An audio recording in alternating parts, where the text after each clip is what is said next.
but I've got to say for our wonderful host, Baki, Nasasena Ave. Welcome, my friends. Everybody, it's great to see everybody here. It's so awesome. Oh, I'm so happy. And we've got a phenomenal feature tonight that we are so going to mix things up and put him at the beginning because he's so worth it. And because he's from across the pond, from the UK, he's probably all screwed up. He's like, it's morning time. I'm ready to go. Or something, I don't know. But before I talk about that, I am going to talk about this happy bag of goodness here. This man needs to be able to have all of his money for airfare, food, and the like, because he's flying across. This bag is for everything that you think this gentleman is worth. So I'm going to do a big old, tie that up, give it a big old throw. Wah! That was an overzealous throw, sorry. Give anything and everything because, you know, we don't need to pay rent the next month because this man is so worth it. Oz Hardwick is because this man appears in February and March issues of cc&d magazines, which also are the literary town hall, and he's all over in this thing, which I might read some of them if he doesn't read them because he's really, really phenomenal. Actually, I'm double plus thrilled because we actually did the calendar for 2011. And that's a fine, fine photograph. Not that photograph. Yeah, well, you know, that thing in New York, that's the cover of it, which isn't a month because nobody wants to look at it for it. But this is my favorite photo. And I loved it. This is the awesomest image that we got for it. Oh, it's the awesomest thing ever. So, if he does, as I said, if this phenomenal reader, writer, performer, and photographer, apparently, doesn't read all of these things, I might grab one or two and read them after his feature, but trust me, this feature is so worth it. Ladies and gentlemen, please give it up for Oz Hardwick! Yeah!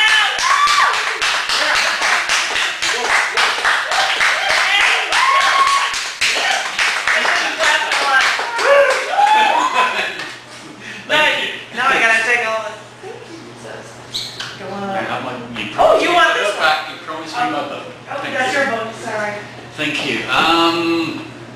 I will apologise if I get a bit distracted, distant, whatever it may be, and I'd like to put it down to sort of a bohemian otherworldliness. But actually it's because when I got up this morning, it was yesterday, I just flew in today, and I think I've been up about 22 hours now. Oh. And it's all right. It's kind of a nice place to come into, with all the blueness. It's a different world. And it is a different world because when I woke up yesterday, or today, whichever way you look at it, I was in the north of England, and here I am in this world that I only got to visit about 10 years ago for the first time, and until then it had all been movies and records and stuff like that. And so I'd like to begin with something very much about that. I lost track of time zones, awake since morning yesterday, my airport eyes strained open, startled by America, sky and distance. The O'Hare waitress smiles for me, her breast glints as she washes glasses. Hearts of cheap metal, illegibly engraved, flash like jukebox dimes, spinning songs of home and Jesus. Hard roads to travel, jumping cars to Reno, lovers walking out and that lonesome whistle calling. Her clumsy ring, its stone too big, clings to dreams of dust and slide guitars, handsome strangers dangerous to cross, more dangerous to love by the light of that bad moon rising. Beneath the counter, a loaded 45, hair triggered and warm. She smiles again, welcoming me to the America I heard on late night radio, washing glasses at the end of Route 66. Nice. Oh.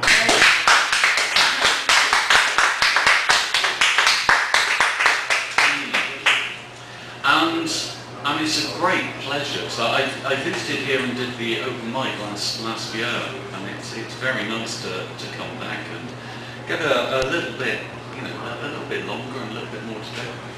And what has also been rather wonderful is being in such a wonderful journal as this, and now the big book. And I've really enjoyed reading the ones that come through. And I'd like to read one of the things from this collection, shiny, new and very nice, which is a little piece of Yorkshire. And I always think the strangest things you can write are those things that are just write down exactly what you see. And this is Asylum. Funnily enough, I was talking about Tennyson in the conversation earlier on. Tennyson's brother, one of his brothers, went to a mental asylum in York, where I live. We have two wonderful 19th century mental asylums. This was written sitting waiting in one of them. It's called Asylum. We walk in soft shoes on fragile floors, doors locked to left and right. Embarrassed eyes avoid each other and ourselves. There are no mirrors. Empty shelves warped with the weight of absence worn. Do not touch. Sometimes we recall who left us here, how long ago and why, but it's better to forget, to accept our state, repeat the mantra, we are safe here. We are safe. Surrounded by stained glass birds, watched over by a clock with no hands. Oh, nice.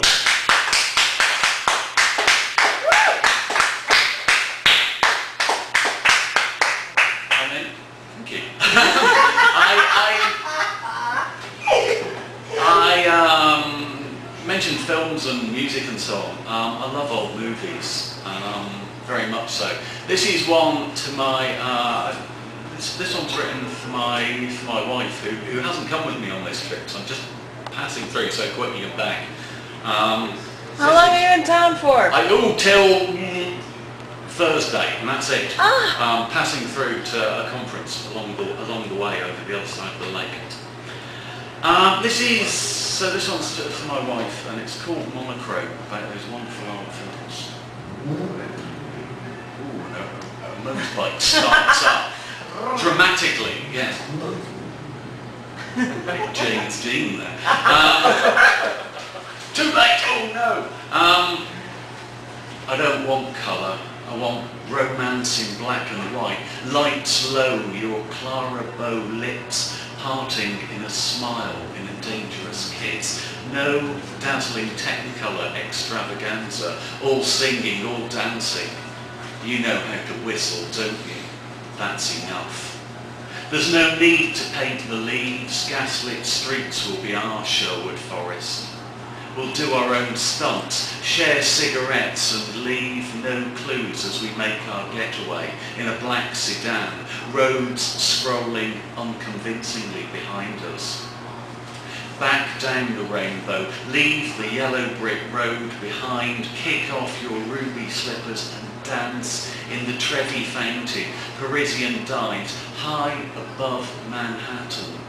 No CGI, just wires and magic to fly you to the moon. My blue angel in shades of silver, soft focused, haloed with Lillian Gish hair. For you, I'll extinguish Times Square's gaudy neon glare. Mute it to monochrome with a rising Gershwin score. Meet you in secret when the last train has left. I turn my trench coat, collar high, gaze into your Bergman eyes. I don't want colour, I want romance in black and white. Here's looking at you, kid. Oh,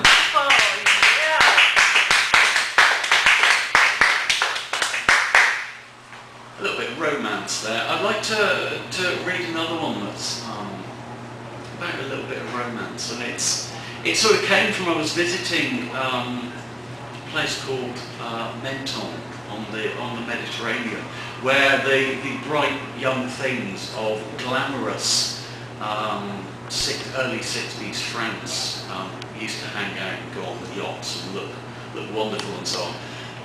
And Jean Cocteau lived there for a couple of years and painted a sequence of beautiful, quite naive art paintings, really sort of vibrant in Mediterranean colours, of a fisherman and a young girl. And the young girl sort of based on Bardo, as she was at a sort of glamorous height and so on. And as I was there, I sort of built in this narrative and sort of thought about sort of innocence and this sort of passion and newness and so on, of sort of first love and all that sort of thing. This is called The Fisherman's Daughter. In this moment of kissing, the sounds of sea return.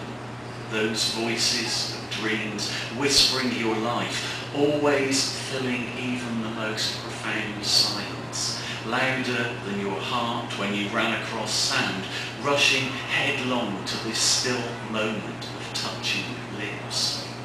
Breath holds your tender years of innocence, passionately experienced close to the margins of waves, to the flood and flow of your growing, swimming towards this new country, rising in sheer dizzying beauty, filling horizons with inviting, impenetrable shores. Ships have been lost here, formless fragments found, sometimes days, sometimes months later, sad and useless, trapped in sand, pointing nowhere. And always the sound of the sea, dispassionate, carrying the cargo of life and death and something between. You remember voices crying in nights when wind battered windows so loud you almost believed that the sea had left its home, crossed the sand and come to take you, fling you with the flotsam which would choke the storm drains if ever morning came. Then, almost silence, as if everything but the sea stopped to mourn the lost strangers who sailed from nowhere to wake you in fear and die in the dark. Unknown. Now, in this moment of kissing, it all returns, though you want so much to focus on just this, on this first kiss, this clumsy hand that trembles with your trembling, with your dry lips tasting the salt that permeates everything, the sea's taste, the taste of all your life's calms and storms, rocking and heaving you blindly, closer, closer to this impossible landing, this terrifying embrace of ground and sky, half heaven, half wreck, and all the time the sound of the sea, pleading, imploring, soothing, threatening, crying, seducing, screaming, exulting, as you lean back, drowning in this moment of kissing. Oh.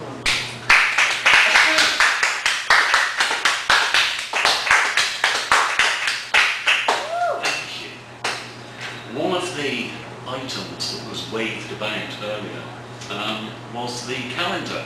Yay! Oh, yay, yes. Yay! On which I am Mr. September in the calendar. And the sexiest one in all of it. And the sexiest one in all of it. Allegedly.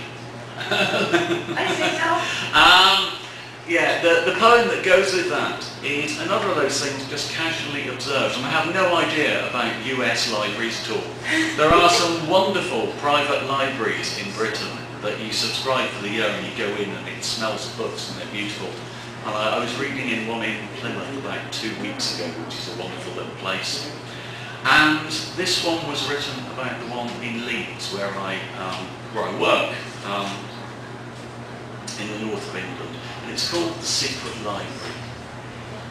Words hide behind a blank facade, carefully arranged in codes of whim and chance, secret ciphers for those in the know. The storefronts stand guard, distracting prying eyes before blending into the Saturday crowd, arousing no suspicion. And plainclothes librarians smuggle lines through edgy customers, creep unseen up the back stairs to sink into leather armchairs, surrounded by books and silence. Out in the street, frustrated car horns blare, irate parents berate impatient children, and a homeless loner raises his head to a sound like turning pages, distant thunder, flowers falling hard from a cloudless sky.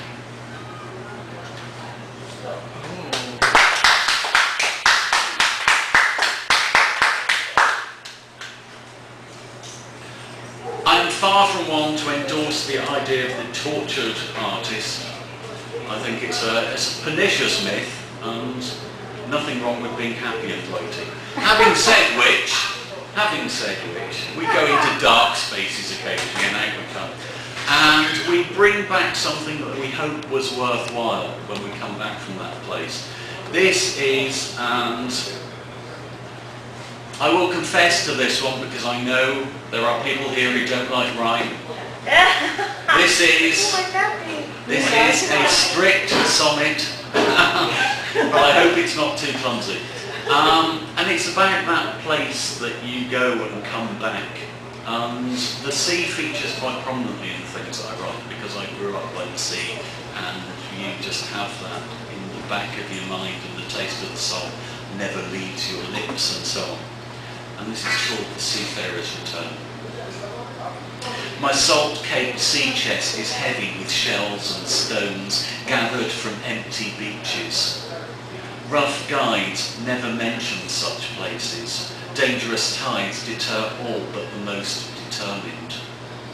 I have travelled alone, gleaning beauty from shores where seas have thrown silence upon silence upon silence, where forever hides in the glimmer of spray, where no gull glides on dead hair and secrets remain unknown. At your door I stand, tongue-tied in weed, footsore with blistered palms and a distant stare. My shoulders stoop with the weight of my journey. I need more than I can ask, but first, share these far-gathered gifts of shell and stone, whose value resides in the grace of you alone. Lovely.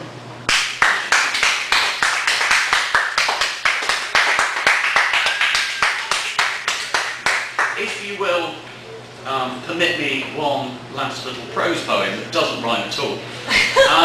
We're not against rhyme. I'd like to... He knows how to do it. I'm fine. I'd like to draw on my day job. I'm a lecturer in two things at a place called Leeds Trinity University College, and I'm in charge of the creative writing there and also the medieval literature.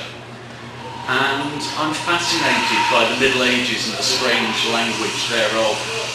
And this does include a slight quotation from one of the earliest pieces of English we have, from a poem called, generally called by modern editors, The White's Lament, from a manuscript that's a bit over 1,000 years old. And the phrase is, Wabith tham shall of Langdorthin Yofis Abidon. What? Basically it means that the one who waits for their lover suffers. But I throw that in because it's sort of about the sort of sensuous quality of writing and poetry, and just it's actually a really exciting sort of thing to do. And this is about sort of the tactile quality of the written word. And it's the title poem, and I've been very good so far, of my latest book, The Illuminated Dreamer, which, if you like, I might even sell you one if you want one. He needs some money to get back to written. But I do, I've got to pay the gas money for the plane to get home, so... then you're in trouble, my love. Absolutely, yes. So this is The Illuminated Dreamer. In the beginning it was just lines and doodles. His casual digit tracing down the lines of her body followed the ridge of her ribs and flourished across the smooth parchment of her stomach. These abstract strokes of affection followed their own unwritten rules. suggesting exploratory maps of her pale territory, its borders shifting and rewritten even as they were drawn. But as time went on, his tongue-moistened finger gained purpose, delineating deliberate arabesques and knotwork, fluting her spine with fine filigree, illuminating the margins of her shoulders. Succulent buds plumped, burst amongst harsh new leaves, sensuous, extravagant blossoms bloomed bright and perfect upon her breast. Birds and beasts soon followed, writhing and weaving through vine scroll which coiled her arms and circled wrists, nibbling deliciously at her curved palms. Stalking and prancing, peeping through wreaths and roses, peacocks preened and panthers prowled, swallows soared, serpents spiraled, passionate and protective at her slender thigh. Around her calves crept apes and owls, creatures of distant lands and creatures of the night, before burgeoning nature bowed to marvellous mutation, Blemia and basilisk as the mind's mad fancies seethed at ankle and delicate instep. And in between he wrote words in lost languages, tongues of the wild and the dead, letters locked in precise patterns, inscribing her throat, rising up her neck and enveloping her face. Wa bitham sham of Langothe Leophis Abido. Meanings grew deeper than his careful touch, deeper than tongue, deeper than line and curve, his fingers forming complex lexicons of meaning beyond expression, their restless signs evolving to icons, mathematical formulae, musical notation, singing the canon of desire and fulfillment, desire and fulfillment, desire. He pauses, his work almost complete, and he draws back to take in her naked perfection as she lies milk white, breathing gently, eyes closed. It is not long before dawn, and her form catches the last moonlight, pure, clear, and tattooed with invisible fire. He licks the tip of his insomniac finger and reaches toward her across time. This is what he writes.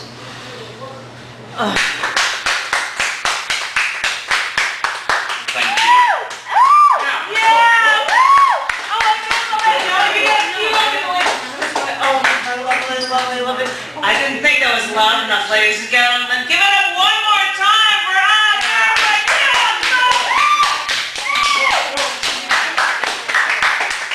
Phenomenal. Oh, I still love his voice. Even though I just had his body here, I'm just like, is this the awesomest guy ever?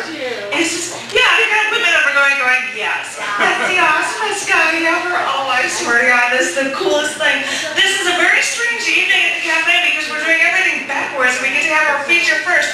But I'm going to mention that within the next month, we're going to have Jim Davis Jr., we're going to have Wayne Allen Jones, and we're going to have Kathleen Schandelmeyer here within the next month.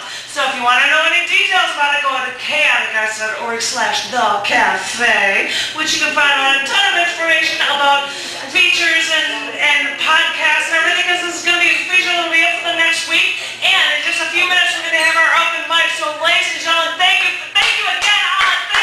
Thank you. And we'll see you in just a few. Thank you.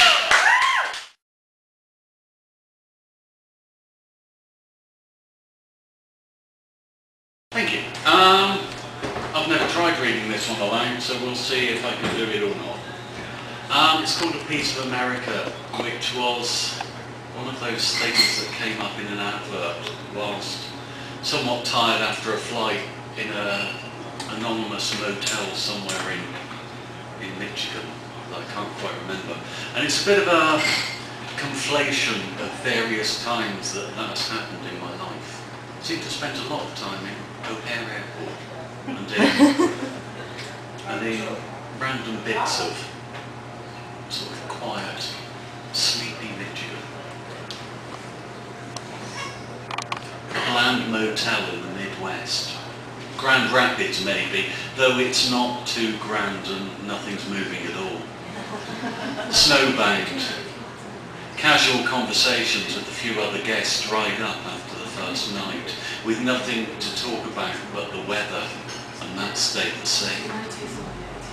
There are sitcoms on TV so broken by adverts that by the time the programme comes back he's lost the thread.